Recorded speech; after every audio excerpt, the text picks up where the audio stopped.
what I really want to do next here is that I want to interpret the flow of the binding energy per nucleon curve. And this gets me 3. And the only reason why I said, let's just look at this curve here is that there's a couple of things that you really, really want to pay attention to. So let me put in my curve, and here's my curve. And so I'm going to keep coming towards this curve here. So let's look at this curve here. So what we want to do here is that we want to break this up into pieces here. And what you're going to see here is that I'm going to look to the left of the curve, at the bottom of the curve, and to the right of the curve. Okay, so let's break this curve into 3 regions. So if you're on the left side of the green line, that tells you that you have small masses with the atomic mass less than 56. And then, of course, in the middle of the curve, this is where you get the maximum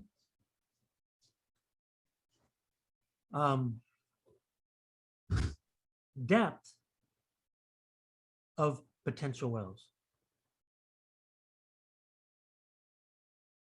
And then if you look at the right side,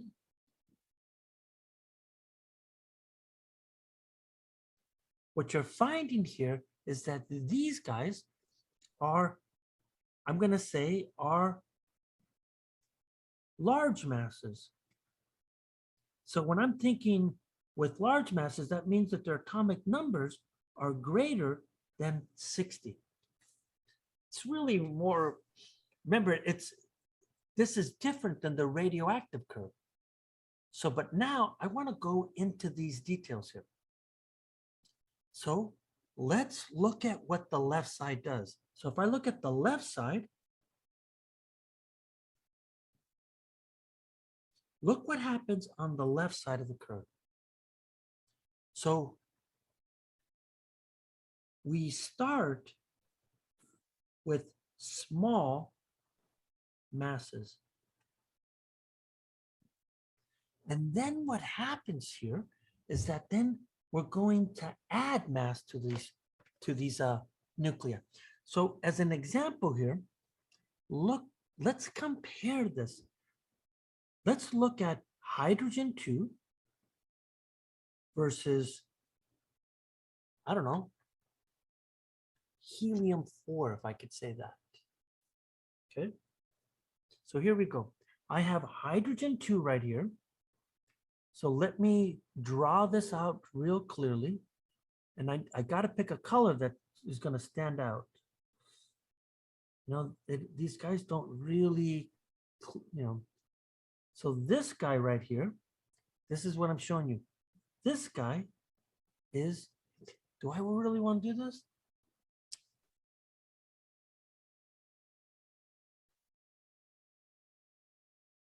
No, I don't want to do this. I think I want to start with hydrogen 1. So what I imagine, so if I start with small masses, what I'm going to do here is that I imagine that I have 4 nucleons. Okay, so I'm going to start with small masses. You can see I'm struggling with the wording here. So how do I write this clearly? So if I start with small masses and add more nucleons, the binding energy per nucleon value, what it does here is it increases.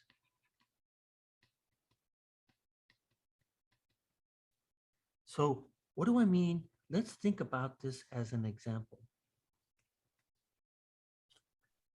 So what I know here is that suppose that we have a collection of 4 nucleons. So suppose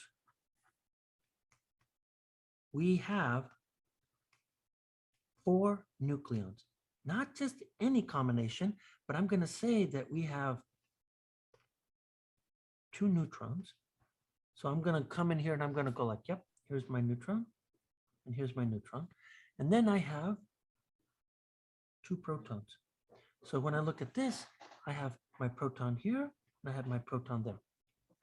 Okay, so now if that's the case here, if I was to combine these so that I form helium, so if we combine these to form helium-4, then that means here that I have a combination that looks like this.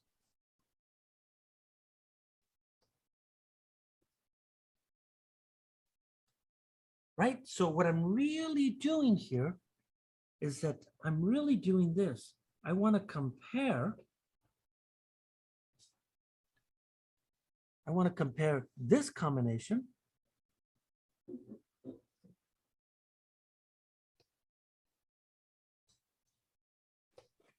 versus this combination.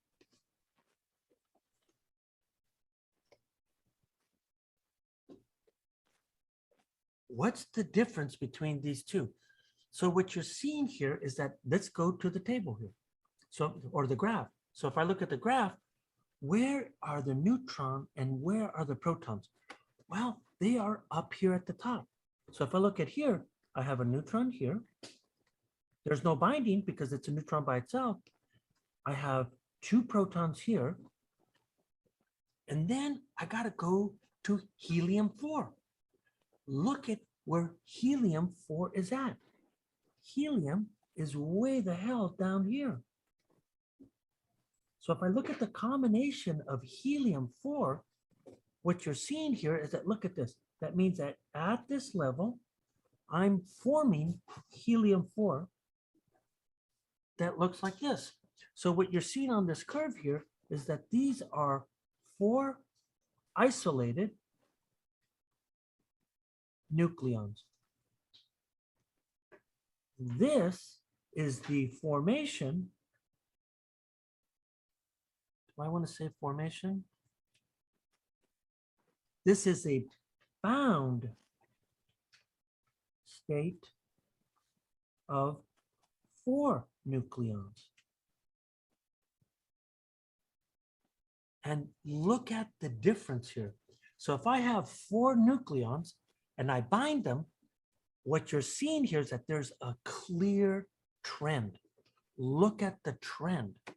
And what you're seeing on the trend here is that you're seeing that as I go down on the left side of the curve, what you're finding here is that nuclei increase in binding energy per nucleon and become more stable.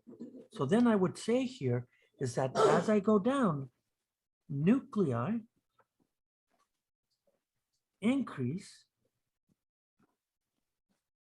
in binding energy per nucleon value and become more stable. I should have said more stable in big letters.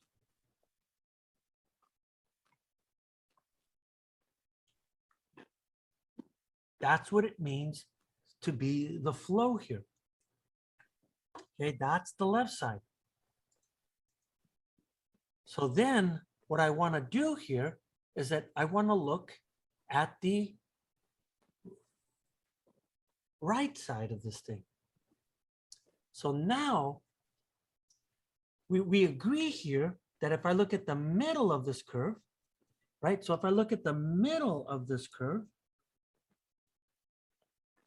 you know, it's going to be hard. This is a really I don't know how to write this nice and clean because I'm running out of space here. So I'm going to do this thing. So right down here, we clearly have maximum binding energy per nucleon. And we're saying that this guy is then we're going to refer to as iron 56.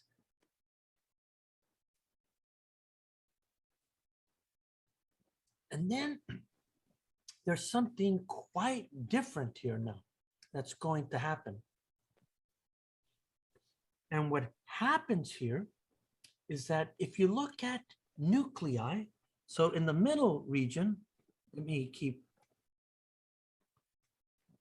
writing this so that we're nice and clear, and I'm being systematic. This is where you get,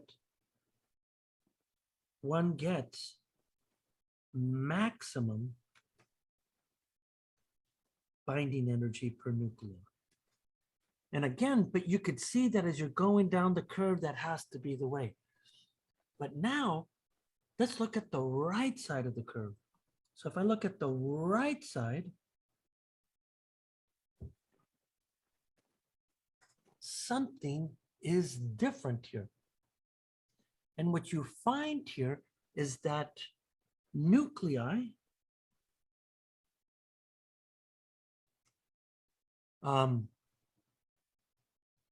with atomic masses,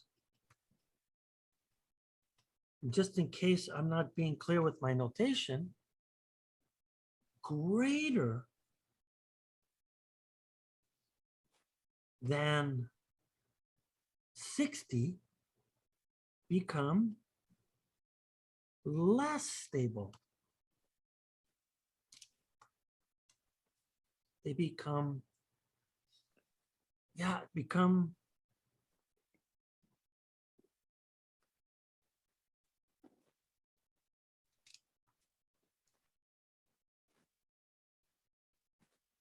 so what do I mean by that? But they become less stable as their masses increase. So if you're on the left side, if your masses increase, you're becoming more stable. If you're on the right side, as you get heavier, you become less stable.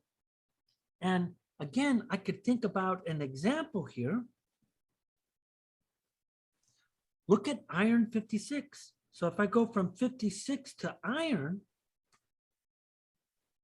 to 238 uranium, you can clearly see that the potential well decreases, right? So if we come all the way up to the top here, you could see that as I go from the middle to the right, you're seeing that the potential well is getting smaller. So then what this tells me here is that there's a decrease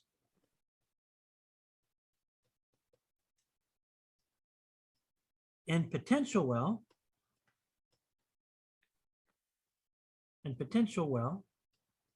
depth as nuclei get heavier.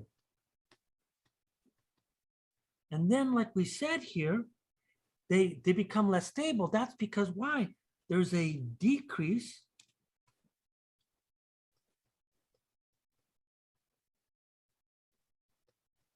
in binding energy per nucleon value. So if you look at this thing, I look at this picture here, and you know what? I got to move some things around. See where I said this is a bound state of 4 nucleons? You know, I'm going to leave it there. I'm just going to draw another picture. I think it's just easier to do that. So here I come. And then this guy, I'm going to make a little bit smaller. So what I'm really drawing here is that I'm drawing this here. So when I look at this guy, what I'm seeing here is that I look at iron, right? Look at iron. Where is iron at? Right there. This is 56 iron. Where is uranium? 238. This is 38 uranium. So look what happens as I move in which direction? As I move in this direction, I'm getting heavier in mass. And as I move up the hill, what I'm seeing here is that I'm getting what? That I see here is that there's so nuclei decrease. I'm going to run out of space, so I'm going to move this up higher. Nuclei decrease in binding energy per nucleon value. And how did I say this up here? Increase in value and are less stable. So the flow is that you're getting a flow that looks like this here. You're going down the curve. Maybe I should draw it on here. So if I go this way, then the binding energy per nucleon increase in value because I get a deeper well. And if I go up the hill, I get less binding energy. So then what I need to do here is that I'm going to say that, so if we look at this thing, we defined our zero location. We looked at 3 nuclei. And then here, we tried to get a flow of the curve as we're moving here. So now there's sort of like the parting of the waters, if you want to say this. And here's what I mean by this. What makes this chapter very different than the previous chapter? And I should probably say that up to this point,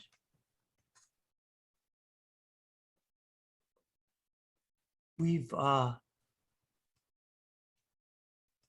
talked about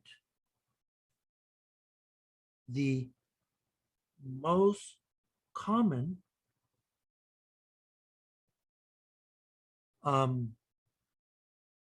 nuclear reactions. And what are the most common nuclear reactions? They're alpha, they're beta, and there's gamma. Those are the common ones. There are 2 other common nuclear reactions we now introduce. And these are fusion and fission. And so when you look at these curves, I didn't put the language on here, but check this out. If you look at this curve, and let's say you go to the right, to the left, excuse me. If you go to the left, this is the region of nuclear fusion. If you go to the right of the line, this is nuclear fission. And so our job here is to look at this thing and try to make it nice and clear as to what is happening here.